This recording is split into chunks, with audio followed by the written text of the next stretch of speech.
Atención, El Salvador. Le entregó el dinero de sus ahorros de toda una vida a una mujer que apenas conocía de un par de reuniones y una promesa que sonaba demasiado buena para ser cierta. Le dijo que en un mes iba a recibir hasta un 35% de ganancia sobre lo que invirtiera. No un 3%, no un 5%, un 35% mensual. Y durante los primeros meses, esa mujer cumplió. Le pagó puntual, le firmó un contrato, le mostró papeles, le dio confianza. Y entonces un día dejó de contestar el teléfono, y no era la primera vez que lo hacía. Si te interesa conocer las capturas más importantes y los operativos más impactantes contra la delincuencia en El Salvador, suscríbete ahora al canal, porque lo que vas a escuchar hoy es la historia completa de una de las estafadoras financieras más persistentes que ha judicializado la Fiscalía General de la República. Una mujer señalada de repetir el mismo esquema piramidal una y otra vez, dejando decenas de familias arruinadas y acumulando entre distintos procesos más de 100 años de condena. Su nombre, según la Fiscalía General de la República, es Ana Yudy Gómez Díaz. Y antes de que hoy conozcas los detalles más recientes de su caso, tienes que entender algo importante. En El Salvador, mientras las autoridades han logrado reducir los homicidios a mínimos históricos gracias al régimen de excepción y a la lucha frontal contra las pandillas, ha crecido en silencio otro tipo de delito que no deja cadáveres, pero sí deja familias enteras en la ruina. Las estafas financieras, las falsas inversiones, los esquemas que prometen hacerte rico en semanas. ¿Y sabes cuál es el dato que más debería preocuparte? Que muchas de estas estafas se organizan y se promocionan hoy mismo, en este momento, a través de Facebook, WhatsApp e Instagram, exactamente igual a como lo hizo esta mujer durante años. Todo comenzó, según la investigación fiscal, en el año 2019. Gómez Díaz se presentaba ante posibles inversionistas como una mujer de negocios exitosa, alguien que ya tenía experiencia colocando capital en pequeños emprendimientos. Su discurso era simple y para muchos irresistible. Entrégame tu dinero. Yo se lo presto a emprendedores que necesitan capital. Ellos me pagan intereses altos por ese préstamo y yo te devuelvo a ti una parte generosa de esa ganancia. Sonaba a un negocio real. Sonaba a algo que cualquier persona con un poco de ahorro podía entender y aceptar. Pero detrás de ese discurso no había ningún emprendedor, no había ningún préstamo real. Lo que había, según la Fiscalía, era un esquema piramidal clásico. El dinero de los nuevos inversionistas se usaba para pagarle a los inversionistas anteriores. Nada se generaba, nada se producía. Era simplemente una cadena que necesitaba, mes tras mes, más gente entrando con más dinero para poder sostener las ganancias que ya se habían prometido a los primeros. Y aquí viene algo que quizá no sabías. Sobre cómo operan estos esquemas, el primer pago es la trampa más efectiva de todas. Cuando una víctima entregaba su dinero por primera vez, Gómez Díaz se aseguraba de pagarle religiosamente durante el primero o el segundo mes. No fallaba. Ese primer pago, según el informe judicial, tenía un objetivo muy específico: generar la confianza suficiente para que esa persona no solo siguiera invirtiendo más dinero, sino que además llevara a sus propios familiares y amigos al esquema. Así fue como, poco a poco, decenas de personas terminaron atrapadas en la misma estructura, convencidas de que estaban frente a una oportunidad real de negocio. ¿Y qué pasaba cuando alguien empezaba a hacer preguntas incómodas? Ahí es donde el esquema mostraba su verdadera cara. Según el informe judicial, cuando las ganancias empezaban a trazarse o directamente dejaban de llegar, Gómez Díaz recurría siempre a las mismas excusas. Decía que había una auditoría en curso, que sus cuentas estaban temporalmente congeladas por revisión, o incluso llegó a alegar hospitalizaciones para justificar por qué no podía atender a sus inversionistas. Cada excusa compraba tiempo, y ese tiempo era exactamente lo que necesitaba para seguir reclutando a más gente y mantener el esquema con vida un poco más. Firmaba además contratos de mutuo, es decir, contratos formales de préstamo con cada una de sus víctimas. Ese detalle no es menor. Un contrato firmado, con sello, con condiciones, con montos exactos, le daba a la operación una apariencia de legalidad que hacía que muchas víctimas bajaran la guardia por completo.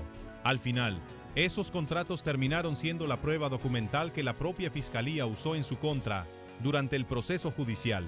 Pero en su momento funcionaron como el disfraz perfecto de un negocio legítimo que nunca existió. Entre 2019 y 2022, Este esquema se expandió mucho más de lo que cualquiera hubiera imaginado. No hablamos de un grupo pequeño de conocidos cercanos, hablamos de decenas de víctimas distintas, en distintos momentos, algunas de las cuales llegaron a entregarle sumas de hasta $30,000 de una sola vez, confiando en que estaban haciendo la mejor inversión de su vida. ¿Te imaginas entregar los ahorros de años enteros pensando que en pocos meses los verías duplicados? Eso fue exactamente lo que vivieron muchas de estas familias. En julio de 2022, la Fiscalía General de la República ordenó la captura de Gómez Díaz por primera vez. En ese momento, la acusación hablaba de 40 víctimas y un monto estafado que rondaba el $500,000. El fiscal asignado al caso explicó en ese momento algo que resume perfectamente el modus operandi de esta mujer, que ella jugaba un papel activo de reclutamiento, ofreciendo utilidades de entre el 15 y el 35% de interés mensual. Cifras que cualquier persona con un mínimo de conocimiento financiero reconocería de inmediato como matemáticamente imposibles de sostener con un negocio real. Pero aquí es donde el caso da un giro que muy pocos esperaban. La captura de 2022 no fue el final de la historia. Fue apenas el primer capítulo de un proceso judicial que se iría revelando en distintas etapas, con distintos grupos de víctimas, durante los siguientes años. Porque a medida que la Fiscalía avanzaba en la investigación, más víctimas empezaron a presentarse ante el Ministerio Público, muchas de las cuales no habían sido parte de la denuncia original de 2022. Fue así como, en mayo de 2024, se conoció un nuevo capítulo judicial contra la misma mujer. Esta vez, el Juzgado Segundo de Instrucción de San Salvador resolvió enviarla a juicio por un caso separado: estafa agravada en perjuicio de 18 víctimas distintas, por un monto que la Fiscalía estimó en $137,800. ¿Por qué un caso separado, si se trataba de la misma persona y el mismo tipo de esquema? Porque el volumen de denuncias en su contra era tan grande que el sistema judicial salvadoreño tuvo que ir procesando los distintos grupos de víctimas por etapas, casi como si se tratara de varios casos distintos dentro de una sola historia de fraude. En esta nueva acusación, el patrón se repetía exactamente igual que en el caso original: rendimientos mensuales prometidos de hasta el 35% sobre la inversión inicial, uso del dinero de nuevos inversionistas para pagarle a los anteriores, y contratos de préstamos simulados para generar confianza. Los mismos trucos, las mismas mentiras, las mismas víctimas cayendo en la misma trampa, años después de que la mujer ya tuviera denuncias en su contra. Y aquí llega uno de los datos más inquietantes de todo este caso. Porque mientras uno podría pensar que la historia se trata simplemente de un grupo de 18 personas defraudadas por $137,000, la realidad, según los distintos procesos judiciales que se han ido conociendo, es mucho más grande y mucho más grave de lo que parece a primera vista. ¿Cuánto crees que suma en total el daño causado por esta mujer entre todos sus casos? Meses después de conocerse el envío a juicio por el caso de los 18,000, en agosto de 2024, el Tribunal Quinto de Sentencia de San Salvador dictó condena en otro proceso judicial distinto contra la misma Ana Judy Gómez Díaz. 32 años de prisión por estafar a 16 personas, con un monto defraudado de más de $74,400. En ese juicio quedó establecido que las estafas ocurrieron otra vez entre 2019 y 2022, con promesas de ganancias mensuales de entre el 15 y el 30%. El mismo patrón, los mismos años, otro grupo distinto de víctimas. Y todavía faltaba lo más fuerte. Apenas 3 meses después, en noviembre de 2024, la Fiscalía General de la República anunció que había logrado una condena de 131 años de prisión contra esta misma mujer. Esta vez por estafar a 68 víctimas con más de $300,000. Según la investigación, ella empleaba una estrategia piramidal y de tipo Ponzi, ofreciendo intereses de entre el 15 y el 50% mensual, dependiendo de la víctima y del momento. El juicio se extendió durante 6 días y la Fiscalía presentó prueba documental, pericial y testimonial para lograr lo que las propias autoridades calificaron como una sentencia ejemplar. Detente un segundo a dimensionar lo que esto significa. Solo sumando los procesos que ya tienen condena firme, esta mujer acumula 163 años de prisión. Y eso sin contar el proceso judicial más reciente, el de los $18,000 y $137,800 defraudados, que al momento de conocerse la noticia todavía se encontraba en la etapa de juicio. Es decir, que dependiendo de cómo avance ese proceso, la cifra total de años que esta mujer podría terminar enfrentando frente a la justicia salvadoreña podría seguir creciendo. ¿Cómo es posible que una sola persona lograra estafar a más de 100 víctimas distintas, sumando entre todos los casos conocidos más de $900,000, sin que nadie lograra detenerla antes? La respuesta, según los propios fiscales que llevaron los distintos procesos, tiene que ver con la naturaleza misma de este tipo de fraude. A diferencia de un robo o un asalto, una estafa piramidal no se denuncia de inmediato. Las víctimas, mientras siguen recibiendo pagos, no tienen ninguna razón para sospechar. Y cuando finalmente los pagos se detienen, muchas veces las víctimas tardan meses en decidirse a denunciar, ya sea por vergüenza, por la esperanza de que el dinero eventualmente regrese, o simplemente porque no saben a dónde acudir. Esto explica por qué el esquema pudo sostenerse durante más de 3 años, y por qué la Fiscalía tuvo que ir armando el caso completo casi como un rompecabezas, sumando denuncia tras denuncia, grupo de víctimas tras grupo de víctimas, hasta reconstruir la magnitud total del fraude. Y todavía hay una pregunta que muchos analistas del caso se hacen. ¿Cuántas otras víctimas nunca llegaron a denunciar? La Unidad de Patrimonio de la Fiscalía General de la República ha señalado en distintas ocasiones que, desde el inicio del régimen de excepción, los delitos de estafa han mostrado un incremento sostenido, especialmente aquellos que se organizan y promocionan a través de redes sociales como Facebook, WhatsApp e Instagram. Este dato conecta directamente con lo que probablemente tú mismo has visto circular en tu propio celular. Publicaciones de personas ofreciendo invertir tu dinero con ganancias que suenan espectaculares, testimonios de supuestos clientes satisfechos, capturas de pantalla de transferencias como prueba de que el negocio sí funciona. Los fiscales que investigan este tipo de delitos han explicado que gracias a las herramientas digitales hoy pueden ubicar a estos estafadores en apenas 1 o 2 días, rastreando los correos electrónicos y las cuentas de redes sociales que utilizan para operar.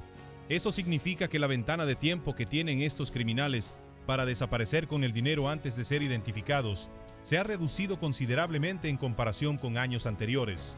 Pero eso no significa que el riesgo para las víctimas haya desaparecido. El dinero, una vez entregado, casi nunca se recupera por completo. De hecho, en el caso más reciente conocido, el de los $137,800 y 18 víctimas, el informe judicial señala que algunas de las personas afectadas llegaron a entregar hasta $30,000 de una sola vez, y que ese dinero, hasta el momento de conocerse la noticia, no había sido recuperado. Esto plantea una de las consecuencias más duras de este tipo de delito. Incluso cuando la justicia logra condenar al responsable, muchas víctimas nunca recuperan lo que perdieron. ¿Qué fue exactamente lo que llevó a que este esquema, después de sostenerse durante años, terminara colapsando por completo?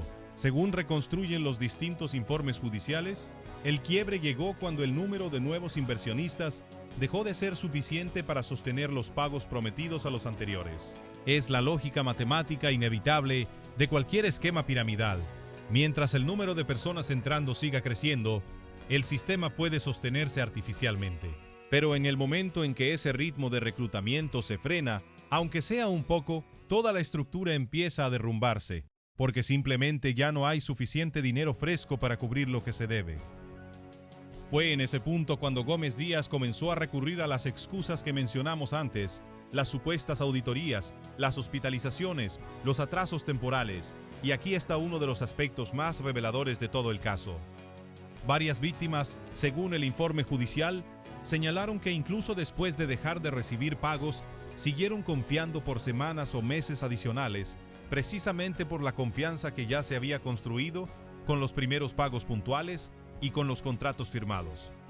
Este es exactamente el mecanismo psicológico que hace que las estafas piramidales sigan funcionando generación tras generación, en distintos países y con distintos protagonistas. No se trata de personas ingenuas, como muchas veces se asume desde afuera. Se trata de un diseño deliberado, pensado para generar confianza progresiva antes de que la víctima tenga oportunidad de cuestionar los números. Un interés del 35% mensual visto en frío es matemáticamente absurdo, pero cuando ya recibiste ese primer pago puntual, la desconfianza inicial se convierte en entusiasmo, y el entusiasmo es lo que te hace invertir más y traer a más gente contigo. Ahora, volvamos al proceso judicial más reciente, el que motivó esta noticia, el de los $18,000 en víctimas y $137,800 defraudados.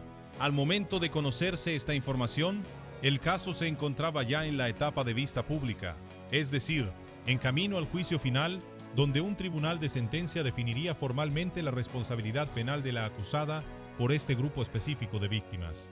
¿Y qué significa esto en términos prácticos para las víctimas de este caso puntual?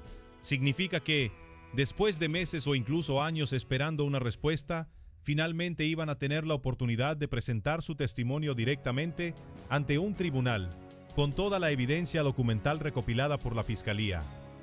Vale la pena detenerse en algo que la propia Fiscalía ha destacado en más de una ocasión sobre este tipo de casos: la importancia de la prueba documental.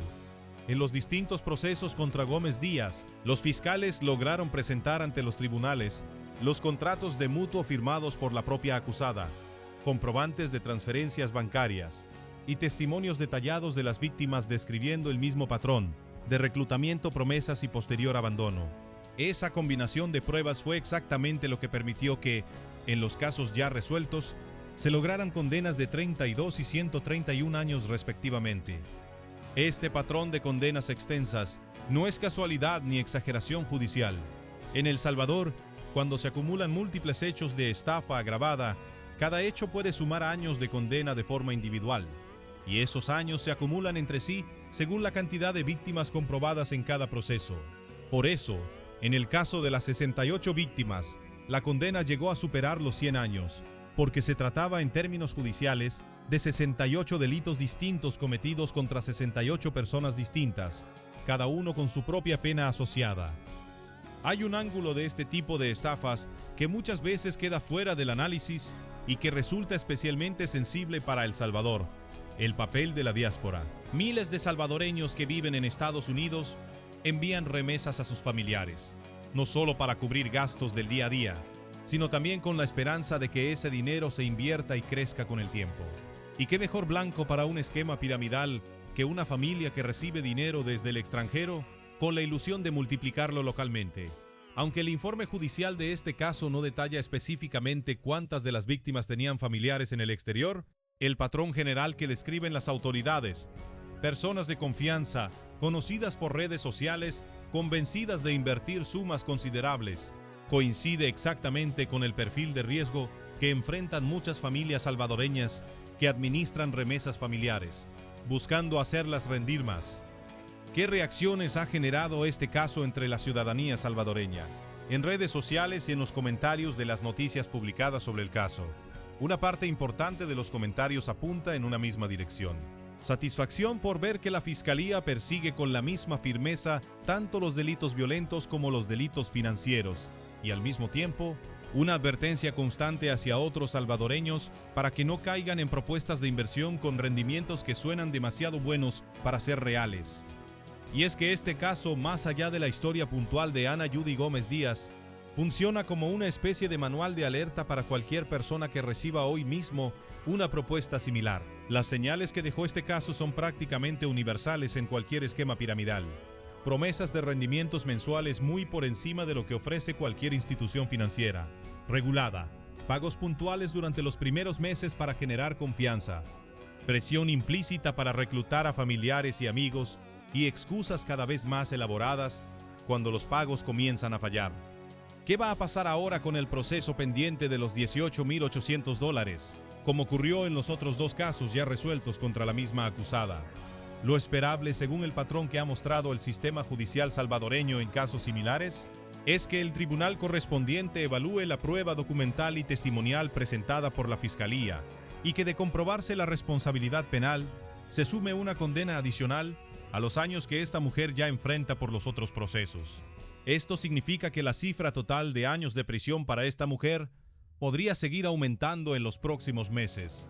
Lo que sí queda claro, con la información disponible hasta el momento, es que estamos frente a uno de los casos de fraude financiero más grandes que ha judicializado la Fiscalía General de la República en los últimos años, no por tratarse de un solo hecho aislado, sino por la cantidad de víctimas acumuladas a lo largo de distintos procesos. todas defraudadas por el mismo mecanismo, ejecutado por la misma persona durante un periodo de más de 3 años. Y aquí queda la pregunta final que debería quedarte resonando después de escuchar todo este caso. Si una sola persona, sin ningún tipo de estructura empresarial real, sin ningún negocio verdadero detrás, logró sostener durante 3 años un esquema que terminó afectando a más de 100 víctimas por casi $1 millón. En total, ¿cuántos esquemas similares podrían estar operando ahora mismo, en este preciso momento, en algún grupo de WhatsApp o en alguna publicación de Facebook que tú mismo podrías haber visto pasar por tu pantalla sin prestarle demasiada atención? La Fiscalía General de la República ha insistido, caso tras caso, en un mismo mensaje para la población. Cualquier propuesta de inversión que prometa rendimientos mensuales extraordinariamente altos, sin ningún tipo de respaldo de una institución financiera regulada, debe encender todas las alarmas posibles, porque como demuestra el caso de Ana Judy Gómez Díaz, detrás de esas promesas casi nunca hay un negocio real. Lo que hay con demasiada frecuencia es simplemente el dinero de la próxima víctima, esperando a ser usado para pagarle a la anterior. Si este tipo de casos te ayuda a estar más alerta frente a las estafas que circulan hoy en redes sociales, y quieres seguir conociendo cómo la Fiscalía General de la República está enfrentando tanto a las estructuras criminales violentas como a las estructuras de fraude financiero en El Salvador, suscríbete al canal y activa la campana de notificaciones, porque en los próximos videos seguiremos cubriendo cómo avanza este tipo de procesos judiciales que están cambiando la forma en que se combate el crimen en el país.